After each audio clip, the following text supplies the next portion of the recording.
বন্ধুরা, তোমরা এখন যে বক্সটি আমার হাতে দেখতে পাচ্ছ এটি কিন্তু ফ্লিপকার্টের বক্স।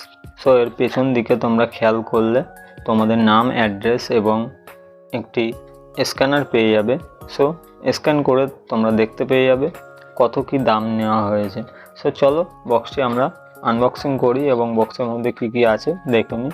এবং এই বক্সের ভেতর থেকে আমরা যে মাইক্রোফোনটি বক্স আছে সেটি কিন্তু দেখতে পেয়ে গেছি এবং এই বক্সটি কিন্তু পুরোপুরি খালি হয়ে গেছে। সো এই বক্সটিকে আমরা কিন্তু ওপেন করব। এটি কিন্তু আমাদের আজকে কন্টেন্ট।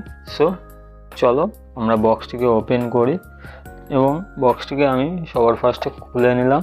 খুলে নেওয়ার পরে এর ভেতর থেকে কিন্তু একটি লেদারের সুন্দর একটি ব্যাগ চলে এসেছে। এর ভেতরেই কিন্তু আমাদের মাইক্রোফোনটি রয়েছে এবং এই ভেতরে বক্সের ভেতরে কিন্তু কিছু কাগজ দেওয়া হয়েছে।